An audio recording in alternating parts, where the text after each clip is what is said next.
আসসালামু আলাইকুম। সংবাদে আপনাদের সবাইকে স্বাগত জানাচ্ছি। আমি ফিরোজ তোহা। শুরুতেই সংবাদ শিরোনাম। বাংলাদেশের সর্বশেষ গুরুত্বপূর্ণ আপডেট সংবাদে আপনাকে স্বাগত। শুরুতেই সংবাদ শিরোনাম, পরে বিস্তারিত। শুরুতেই জানাবো, সব দলকে নিয়ে সরকার গঠন করতে চাই বললেন তারেক রহমান। বিএনপির ভারপ্রাপ্ত চেয়ারম্যান তারেক রহমান বলেছেন, দেশকে পুনর্গঠন করতে হলে বিএনপি একা পারবে না, সবাইকে সঙ্গে নিয়ে এর জন্য কাজ করতে হবে। তাই আমরা জাতীয় সরকারের কথা বলেছি। আন্দোলনরত সব দল একসাথে ছিলাম, একসঙ্গে আছি, একসাথে থাকবো। আমরা আন্দোলন করেছি। আমরা চাই সব দলকে নিয়ে এমন একটি সরকার গঠন করতে, যাতে মানুষ তাদের মতামত রাখতে এবং সবাই মিলে কাজ করতে পারে।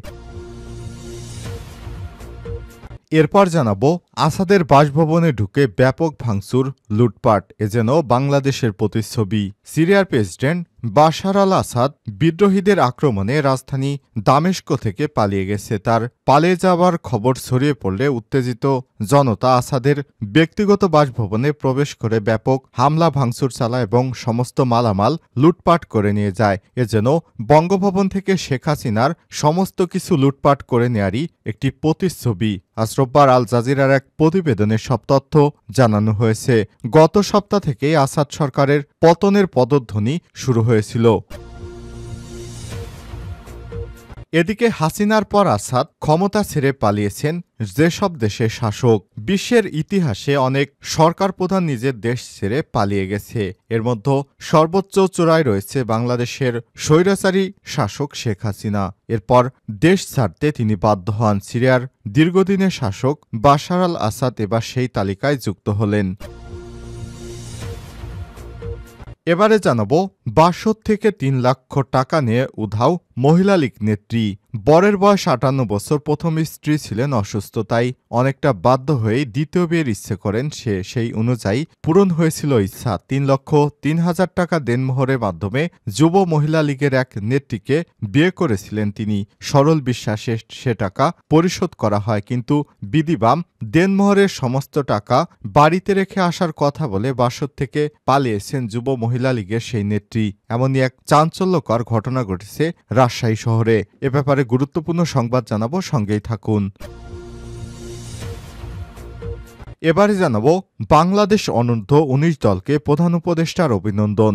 ভারতের বিপক্ষে অনূর্ধ্ব-১৯ এশিয়া কাপ জয়ে বাংলাদেশ ক্রিকেট দলকে অভিনন্দন জানিয়েছে প্রধান উপদেষ্টা প্রফেসর ড মোহাম্মদ ইউনূস। প্রধান উপদেষ্টার প্রেস উইং থেকে পাঠানো এক বার্তায় বিষয়টি জানানো হয়।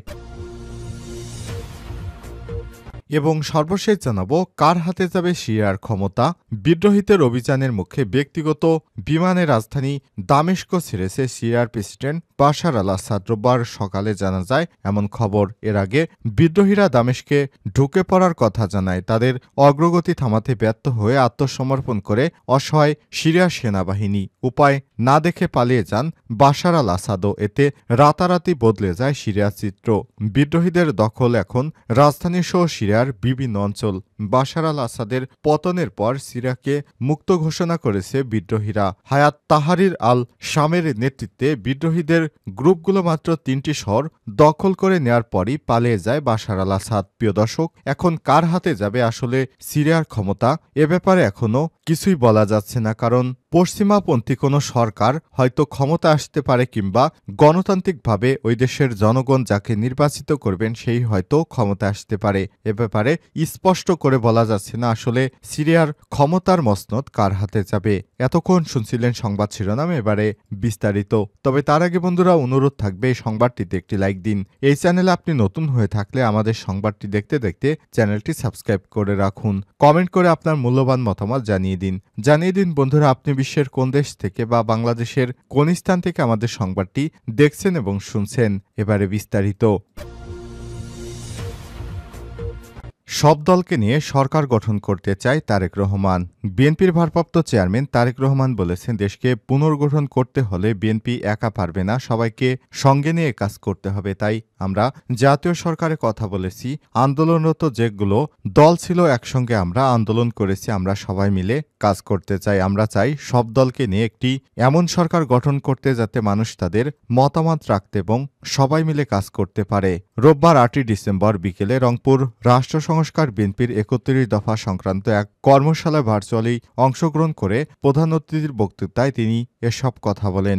জেলা শিল্পকলা একাডেমি অডিটোরিয়ামে রাষ্ট্রকাঠামো মেরামতের ৩১ দফা জনসম্পৃক্তি বিষয়ক কর্মশালা আয়োজন করে বিএনপির প্রশিক্ষণ বিষয়ক কমিটি। কর্মশালায় সভাপতিত্ব করেন বিএনপির রংপুর বিভাগীয় সাংগঠনিক সম্পাদক আসাদুল হাবিব দুলু। বিকেল ৫টা ৬ বক্তব্য শুরু করেন তারেক রহমান। এর আগে নেতাকর্মীদের বিভিন্ন প্রশ্নের উত্তর দেন তিনি। তারেক রহমান বলেন, বিএনপির একক আন্দোলন সফল হয়নি। অনেক রাজনৈতিক দল, সমাজের বিভিন্ন শ্রেণী পেশার মানুষ একসঙ্গে নেমেছিল মাঠে বলে আমরা আন্দোলনে সফল হয়েছি। লাখো কোটি মানুষের মিলিত প্রচেষ্টায় স্বৈরাচারকে পালিয়ে যেতে বাধ্য করা হয়েছে। ঠিক সেভাবে বিএনপি একা দেশকে গড়তে পারবে না। দেশকে পুনর্গঠন করতে হলে জাতিকে আজ ঐক্যবদ্ধ হতে হবে। দলমত নির্বিশেষে সবাই মিলে ঐক্যবদ্ধ করতে হবে। জুলাই আগস্ট মাসে সবাই যেভাবে রাজপথে নেমে এসেছিল সেভাবে দেশ পুনর্গঠন করতে হবে। ঐক্যবদ্ধের বিষয়ে সবচেয়ে বেশি ভূমিকা পালন করতে হবে বিএনপিকে। এ সময় তিনি আর বলেন, পলাতক স্বৈরাচার শেখ হাসিনা ক্ষমতায় টিকে থাকার জন্য সব জায়গায় বিভেদ তৈরি করে সমাজে ব্যালেন্স নষ্ট করেছিল। আমরা চাই দেশকে পুনর্গঠন করতে। অনেক মানুষ আছেন যারা রাজনীতিতে জড়িত নন বা জড়াতে ইচ্ছুক না, কিন্তু দেশের জন্য কাজ করতে, মতামত রাখতে এবং দেশ পুনর্গঠনে তারা ভূমিকা রাখতে চান। তাদের আমরা উচ্চ কক্ষে স্থান দিতে পারি যাতে বাংলাদেশের মতামত জানতে পারি, যেন তারা ভূমিকা রাখতে পারে। এ সময় তিনি আরো বলেন, আওয়ামী লীগ সংখ্যালঘুদের উপর অত্যাচার চালিয়ে বিএনপি ক্ষমতায় গেলে সব ধর্মের মানুষের নিরাপত্তার ব্যবস্থা করবে। আসাদের বাসভবনে ঢুকে ব্যাপক ভাঙচুর, লুটপাট এ যেন বাংলাদেশেরই প্রতিচ্ছবি। সিরিয়ার প্রেসিডেন্ট বাশার আল আসাদ ও বিদ্রোহীদের আক্রমণে রাজধানী দামেস্ক থেকে পালিয়ে গেছে। তার পালিয়ে যাওয়ার খবর ছড়িয়ে পড়লে উত্তেজিত জনতা আসাদের ব্যক্তিগত বাসভবনে প্রবেশ করে এবং ব্যাপক ভাঙচুর চালায় এবং মালামাল লুটপাট করে নিয়ে যায়। রোববার ৮ই ডিসেম্বর আল জাজিরার এক প্রতিবেদনে সব তথ্য জানানো হয়েছে। গত সপ্তাহ থেকেই আসাদ সরকারের পতনের পদধ্বনি শুরু হয়েছিল। বিদ্রোহী গোষ্ঠী হায়াত তাহরির আল শামস এর কাছে একের পর এক অঞ্চল হারাতে থাকে আসাদ বাহিনী। শেষ পর্যন্ত বিদ্রোহীদের আক্রমণে সামনে দাঁড়াতে না পেরে পিছু হটে আসাদ বাহিনী, যার পরিণতি আসাদ সরকারের ক্ষমতা হারানো। দীর্ঘ ৫ দশকের বেশি সময় ধরে সিরিয়ার শাসক পরিচালনা করে আসছিলেন আসাদের পরিবার। ২০১১ সালে দেশটিকে গৃহযুদ্ধ শুরু হলে সে অর্থে আর শান্তি প্রতিষ্ঠা করা সম্ভব হয়নি। রাশিয়া এবং ইরানের সহযোগিতায় আসাদ সরকার ক্ষমতার ঠিক থাকলেও দেশটির বিভিন্ন বিদ্রোহী গোষ্ঠীর সঙ্গে লড়াই করতে হয়েছে, কিন্তু শেষ পর্যন্ত বিদ্রোহীদের কাছেই পরাজয় বরণ করলেন আসাদ। সিরিয়াতে যেন বাংলাদেশের প্রতিচ্ছবি ফুটে উঠেছে। গত ৫ই আগস্ট ফ্যাসিবাদে আওয়ামী লীগ সরকারের পতনের পর লাখ লাখ মানুষ রাস্তায় নেমে বিজয় উল্লাস উদযাপন করেছিল। গণভবনে প্রবেশ করে ব্যাপক ভাঙচুর এবং লুটপাট চালায় তারা। হাসিনার পর আসাদ ক্ষমতা ছেড়ে পালিয়েছেন যেসব দেশের শাসক। বিশ্বের ইতিহাসে অনেক দেশের সরকার প্রধান নিজেদের শাসনকালে বিভিন্ন কারণে দেশ ছেড়ে পালাতে বাধ্য হয়েছেন। সিরিয়ার দীর্ঘদিনের শাসক বাশার আল আসাদ এবার সেই তালিকায় যুক্ত হয়েছে। দীর্ঘ ২৪ বছর ক্ষমতায় থাকার পর রোববার ৮ই ডিসেম্বর সিরিয়ার বিদ্রোহী গোষ্ঠী হায়াত তাহরির আল শামসের চূড়ান্ত হামলার পর আসাদ তার দেশ ছেড়ে পালিয়ে যায়। এ ধরনের পালানোর ঘটনা নতুন নয়।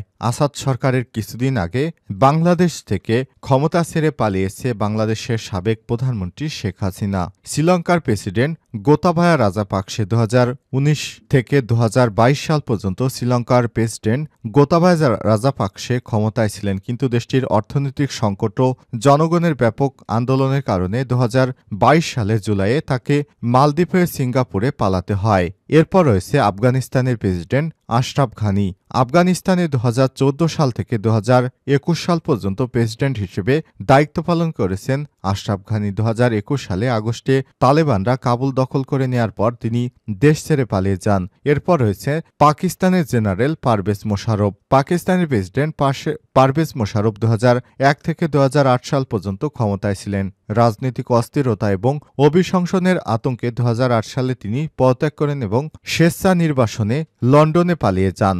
এরপর রয়েছে ইরানের শাহ বংশের মোহাম্মদ রেজা শাহ পাহলভি। ইরানের শাহ বংশের শেষ শাসক মোহাম্মদ রেজা শাহ পাহলভি 1979 সালে ক্ষমতা ছেড়ে মিশরে পালিয়ে যায়। এরপর রয়েছে সুদানের প্রধানমন্ত্রী সাদিক আল মাহাদি। সুদান 1989 সাল পর্যন্ত প্রধানমন্ত্রী হিসেবে দায়িত্ব পালন করেন সাদিক আল মাহাদি। দেশটিতে রাজনৈতিক সংকটের কারণে তিনি পালিয়ে যান। এরপর রয়েছে হাইতির প্রেসিডেন্ট জিন বার্টন অ্যারিস্টাইড। হাইতির প্রেসিডেন্ট জিন বার্টন অ্যারিস্টাইড 1991 সালে সামরিক অভ্যুত্থানে ক্ষমতাচ্যুত হয়ে দেশ ছাড়ে পালিয়ে যান। এরপরে রয়েছে বাংলাদেশের শেখ হাসিনা। অবশেষে 5 আগস্ট 2024 সালে বাংলাদেশের প্রধানমন্ত্রীর পদ থেকে ছাত্র জনতার অভ্যুত্থানে শেখ হাসিনা বাংলাদেশ ছেড়ে পালিয়ে ভারতে আশ্রয় নেন।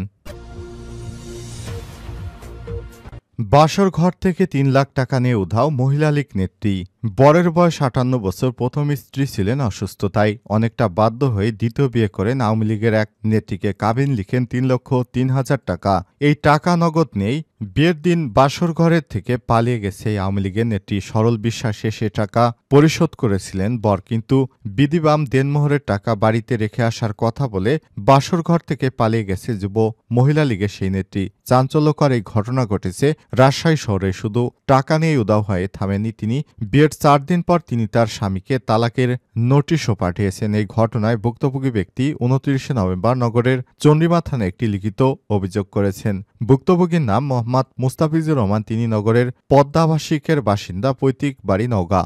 ভুক্তভোগী মুস্তাফিজুর রহমান জানান, তিনি যাকে বিয়ে করেছেন তিনি ওই মহিলা নগরীর 26 নম্বর ওয়ার্ড যুব মহিলা লীগের নেত্রী এবং রাজশাহী সিটি কর্পোরেশনের পরিচ্ছন্নতা বিভাগের মশক শাখার মাঠকর্মী হিসেবে চাকরি করেন।